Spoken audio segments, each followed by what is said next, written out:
This video is sponsored by eMoto shopping application. இந்த அப்ளிகேஷனில் உங்கள் வீட்டுக்கு தேவையான கிராசரிஸ் ஐட்டம்ஸ் உங்களால் ரொம்பவே கம்மியான விலையில் வாங்க முடியும்.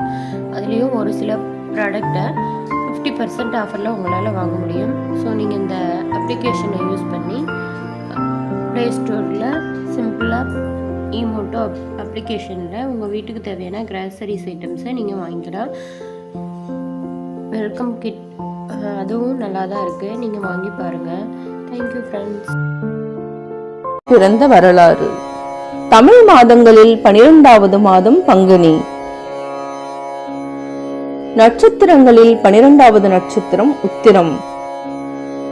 இவை இரண்டும் பௌர்ணமி திதியுடன் சேர்ந்து வருகின்ற நன்னாளையே நாம் பங்குனி உத்திர திருநாளாக கொண்டாடி வருகிறோம்.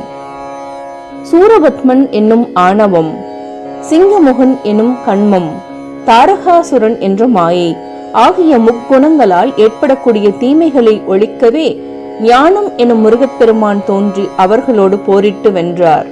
தேவர் குலம் காத்து பங்குனி உத்திர நன்னாளில் தெய்வானையை மணமுடித்த கதையை நாம் அறிந்து கொள்வோம். இந்த பங்குனி மாதத்தில் தான் அசுரர்களின் கொட்டத்தை அடக்க முருகப்பெருமான் தன் தாய் தந்தையரை வணங்கி தனது அசுரவதை பயணத்தை ஆரம்பித்தார். அப்போது வழியில் ஒரு சிறிய மலை முருகனின் படைகளை வழிமறிக்கும் விதமாக பெரிதாக வளர ஆரம்பித்தது.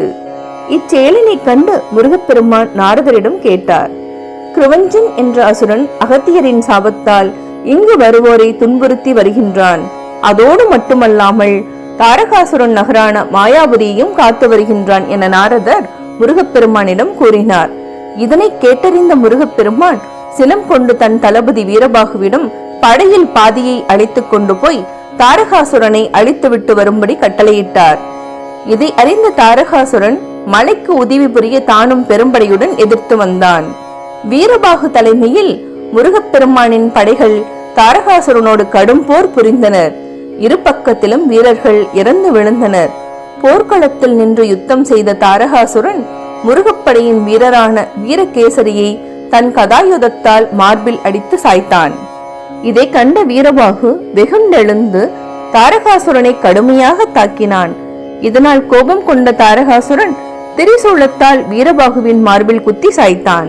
மயக்கம் கலைந்து எழுந்த வீரபாகு மீண்டும் மூர்க்கத்தனமாக தாக்கினான். எதிர்த்தாக்குதல் நடத்த முடியாமல் தாரகாசுரன் தன் மாய வேலைகள் மூலம் எலியாக மாறி கிருவஞ்ச மலைக்குள் சென்றான். வீரபாகுவும் அவனை தொடர்ந்து மற்ற வீரர்களும் விடாத மலைக்குள் நுழைய மலை தன் வேலையை காட்ட ஆரம்பித்தது. தாரகாசுரனின்